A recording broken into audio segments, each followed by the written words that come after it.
Hey, friends. Happy Thursday. Almost the weekend. Pretty exciting. I guess you could say exciting. Um, and today I have another, sorry, just my alarm going off as usual. I have a video for you guys today, and it is about the 80-20 rule.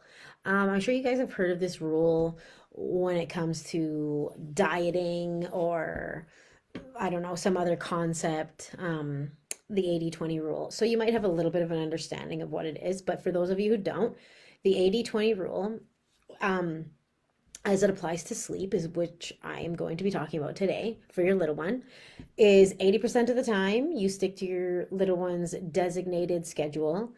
And for the other 20% of the time, you can be more flexible. So, what does that mean? What does that entail? Um, so, that means for 20% of the time, you may skip a nap.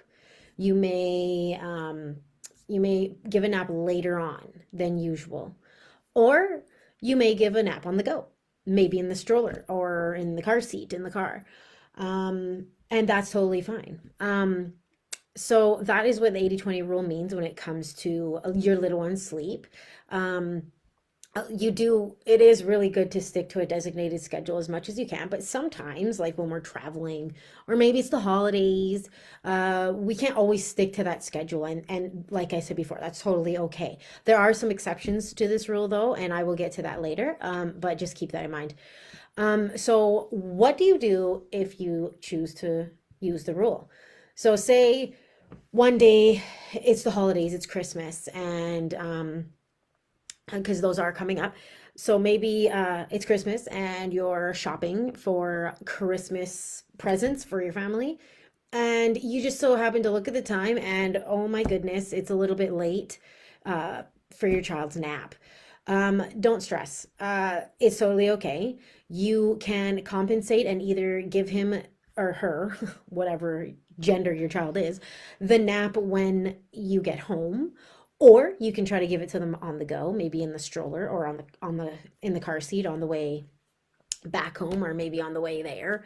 Or you can just skip that nap altogether.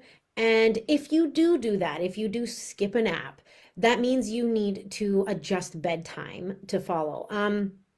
This is if we're talking about an older baby.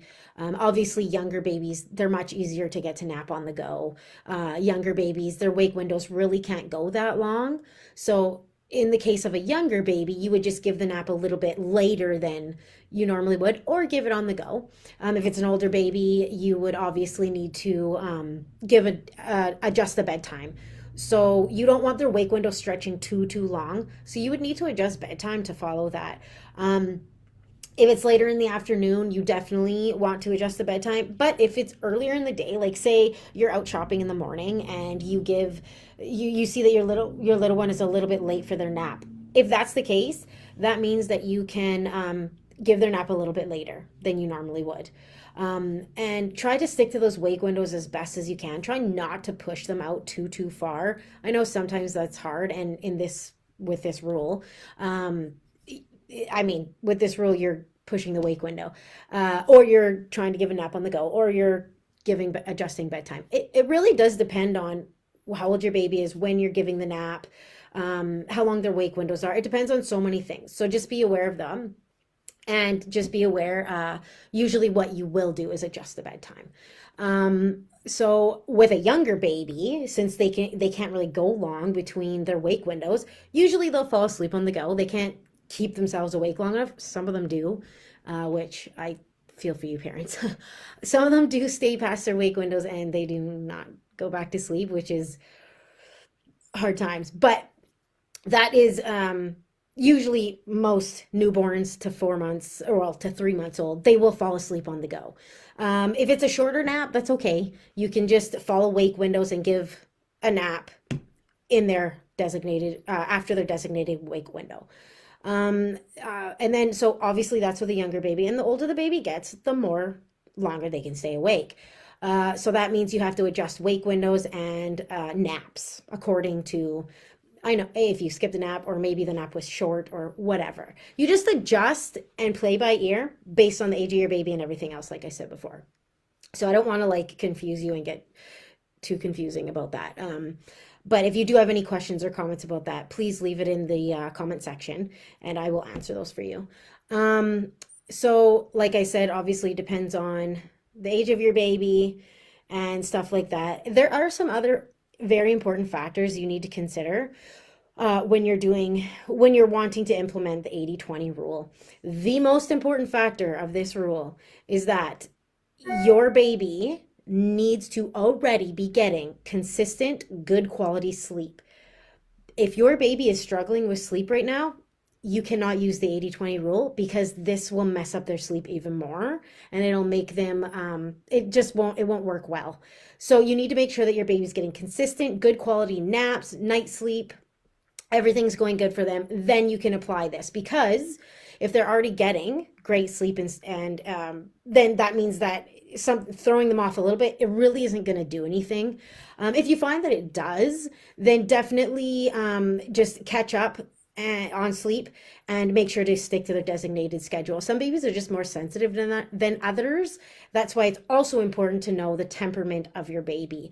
Knowing the temperament of your baby and how they can handle wake windows, and if they can handle, if they can't, that's another important factor to really take into consideration. If your baby doesn't do well stretching their wake windows, then I don't suggest doing it. I definitely don't suggest skipping a nap if they are sensitive to that. My son, for example, he doesn't really do well when I skip a nap or stretch his wake windows out, especially when he was younger. He was very, very sensitive to sleep. So I had to stick to that designated schedule. I unfortunately didn't get to do the 80/20 rule with my son. I did, though, get to do it with my daughters. They were much, much easier with sleep, and that is totally okay. In fact, if you look on my Instagram right now, I do talk about what makes a good baby, and you'd be surprised that we all have good babies. Maybe you won't be surprised by that, but check it out anyways on my Instagram. Anyways, I'll just go check out my Instagram. And so those are two important factors to remember. Also is age. You really want to consider your baby's age when you're applying the 80/20 rule. Younger babies are perfect for the 80/20 rule because you can most of the time do naps on the go. And to do naps on the go, a big perfect example I want to give you, or a couple hints and tips of advice I want to give you for naps on the go, is to recreate their sleep environment at home. So what makes a good sleep environment? It being dark, there being white noise, and also that they're not too hot or too cold. So when I used to take even my son, when he was way younger, I could do naps on the go. He really wouldn't nap that well on the go, but he would fall asleep. And what I would do is I would put him in his car seat, and I got one of the strollers that you just clip the car seat on, and I would make sure that I had the top thing pulled over him. Sorry, one second. And also that I had those covers, you put the cover over, so that helps. And also that you create white noise. So you can use like a fan or anything like that to create white noise. Those little tiny little fans that'll blow? You can use that, just clip it to like the car seat and use that. That's perfect for on the go. Or just, a lot of talking and stuff, that really, it helps. And also some other things. Well, obviously blankets and stuff. You just want to make sure they're not too hot or too cold. So those are great things to remember. And you also want to remember that, I think those are all of them actually. Just making sure your baby's temperament, their age, and if they're getting good quality sleep. Those are the most important things.